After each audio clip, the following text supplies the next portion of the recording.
ಬಸ್ನಲ್ಲಿ ಕನ್ನಡ ಮಾತನಾಡಿದ್ದಕ್ಕೆ ಕಂಡಕ್ಟರ್ ಮೇಲೆ ಮರಾಠಿ ಭಾಷಿಕ ಜನರು ಹಲ್ಲೆ ಮಾಡಿದ ಘಟನೆ ಶುಕ್ರವಾರ ಬೆಳಗಾವಿ ತಾಲೂಕಿನ ಸಣ್ಣ ಬಾಳೆಕುಂದ್ರಿ ಗ್ರಾಮದಲ್ಲಿ ನಡೆದಿದೆ. ಸಾರಿಗೆ ಬಸ್ನಲ್ಲಿ ಮರಾಠಿಯಲ್ಲಿ ಮಾತನಾಡಬೇಕು ಅಂತ ಮರಾಠಿ ಭಾಷಿಕರು ಕಂಡಕ್ಟರ್ ಮೇಲೆ ಹಲ್ಲೆ ನಡೆಸಿ ಅಟ್ಟಹಾಸವನ್ನ ಮೆರೆದಿದ್ದಾರೆ. ಮಾರಿಹಾಳ ಪೊಲೀಸ್ ಠಾಣಾ ವ್ಯಾಪ್ತಿಯಲ್ಲಿ ಈ ಘಟನೆ ನಡೆದಿದೆ. ಹಲ್ಲೆಗೊಳಗಾದ ಕಂಡಕ್ಟರ್ ಮಹಾದೇವ್ ಪೂಜಾರ್ ಮಾತನಾಡಿ, ಒಬ್ಬ ಹುಡುಗಿ ಹಾಗೂ ಹುಡುಗ ಸಾರಿಗೆ ಬಸ್ನಲ್ಲಿ ಇದ್ರು. ಹೆಣ್ಣು ಮಕ್ಕಳಿಗೆ ಉಚಿತ ಪ್ರಯಾಣ ಇದೆ, ಆದ್ರೆ ಆ ಹುಡುಗನ ಟಿಕೆಟ್ ಉಚಿತವಾಗಿ ಕೊಡಬೇಕು ಅಂತ ದಬ್ಬಾಳಿಕೆ ಮಾಡಿ ನಿನಗೆ ಮರಾಠಿ ಭಾಷೆ ಬರುವುದಿಲ್ಲ ಎಂದು ನನ್ನ ಮೇಲೆ ಹಲ್ಲೆ ಮಾಡಿದ್ದಾರೆ ಎಂದು ಕಣ್ಣೀರನ್ನ ಹಾಕಿದ್ರು. ಹೌದು ಸರ್, ಒಂದೇ ಜಾತಿ ಐತೆ ಸರ್, ಇದು ಮರಾಠಿ ಸರ್. ನನಗೆ ಮರಾಠಿ ಬರಲ್ಲ. ಕನ್ನಡದೊಳಗೆ ಹೇಳೋ ಮಾತಂದ್ರೆ ನೀವು ಮರಾಠಿ ಕಲಿಬೇಕು, ಹಿಂಗೆ ಮಾಡ್ತೀನಿ ನೀನು ಅಂತೇಳಿ ಮರಾಠಿ ಒಳಗೆ ನನಗೆ ಬೈದ್ಲು. ನಾವು ಟಿಕೆಟ್ ಅಂತ ಕೇಳಿದೆ ರೀ. ಅವ್ರು ಒಂದು ಹುಡುಗ ಒಂದು ಹುಡುಗಿ ಇದ್ರು. ಒಂದು ಹುಡುಗ ಒಂದು ಹುಡುಗಿ ಇದ್ದ ತಕ್ಷಣ ಈಗ ಒಂದು ಫ್ರೀ ಟಿಕೆಟ್ ಹುಡುಗನಿಗೆ ಕೊಟ್ರೆ ನಾನು ಸಸ್ಪೆಂಡ್ ಆಗ್ತೀನಿ. ಅವರು ಒಂದು ಹುಡುಗನ ಟಿಕೆಟು ಅವಳೇ ತೊಗೊಂಡಿದ್ಲು. ಹುಡುಗನ ಟಿಕೆಟು ಅವಳೇ 2 ತೊಗೊಂಡಿದ್ಲು. ಆಮೇಲೆ ಅದು ಯಾರು ನಮ್ಮ ಚೆಕಿಂಗ್ ಇನ್ಸ್ಪೆಕ್ಟರ್ ಮಾತ್ರ ನಾನು ಸಸ್ಪೆಂಡ್ ಮಾಡಿಬಿಡ್ತಾರೆ. ಅದಕ್ಕೆ ನಾನು ಅವಳು 2 ಟಿಕೆಟ್ ಅಂತ ಹೇಳಿದ್ಲು ಆ ಹುಡುಗಿ. ಆಮೇಲೆ ನಾನು ಕೊಟ್ಟಿದ್ದೆ 2 ಟಿಕೆಟ್ ಅಂತ ಕೊಟ್ಟುಬಿಟ್ಟೆ. ಕೊಟ್ಟ ತಕ್ಷಣ ಮತ್ತೆ ಆಮೇಲೆ ಇನ್ನೊಬ್ರು ಯಾರೋ ಮಾತು ಕೇಳಿದೆ, ಇಲ್ಲದಾರ ಅವ್ರದ್ದು ಟಿಕೆಟ್ ಕನ್ಸರಿ ಕೊಟ್ಟರೆ ನಾನು ಸಸ್ಪೆಂಡ್ ಆಗ್ತೀನಿ, ನೀವು ಹಂಗೆಲ್ಲ ಮಾಡಬಾರ್ದ ಮಾತು ಅಂದ್ರೆ.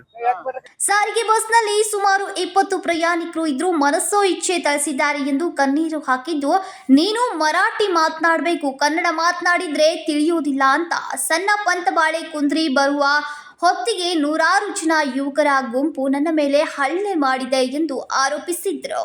ಇಷ್ಟು ಅನುಗ ನಾನು ಮತ್ತೆ ಮುಂದೆ ಟಿಕೆಟ್ ಕೊಡ್ತಾ ಹೋದೆ ಸರ್.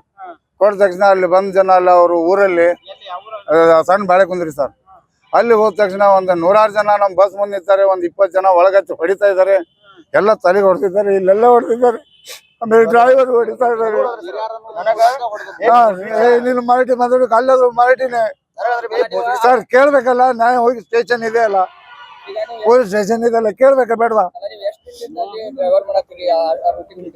ಸರ್? ನಾನು ಅಪಾರ್ಟ್ಮೆಂಟ್ 2008ರಿಂದ ನಾನು ಇಲ್ಲದ ನನ್ನ ಸರ್ವಿಸ್ 18 ವರ್ಷ ಅಲ್ಲೇ ಡ್ಯೂಟಿ ಮಾಡ್ತಿದ್ದೀನಿ ಸರ್. ಮರಾಠಿ ಕಲಿಬೇಕು ಮಾಡಬೇಕು ಸರ್. ಊರ್ ಜನ ಸರ್ ತಪ್ಪು ಮಾಡಿದ್ರೆ ಕೇಳ್ಬೇಕಲ್ಲ, ಪೊಲೀಸ್ ಸ್ಟೇಷನ್ ಇದೆ ಅಲ್ಲ. ಸರ್ ಊರಿನ ಜನ ಎಲ್ಲ ಬಂದು ಸೇರಿ ಹೊಡೆದ್ರೆ.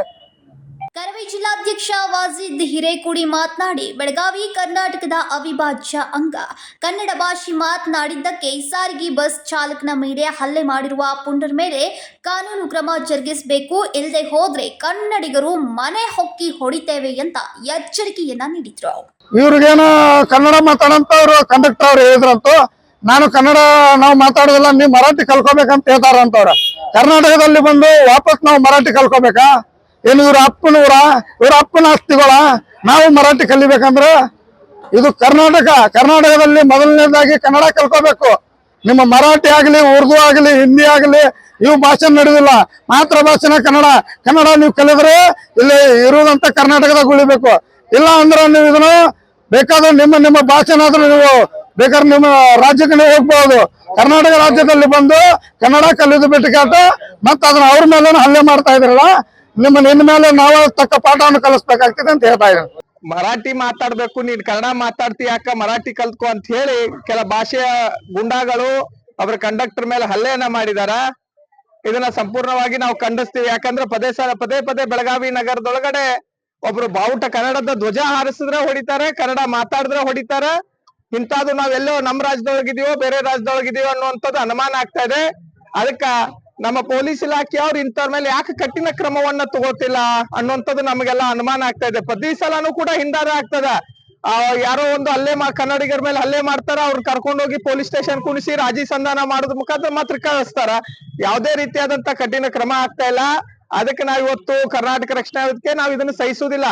Vinod Kolkar, KMM Kannada news, Belagavi.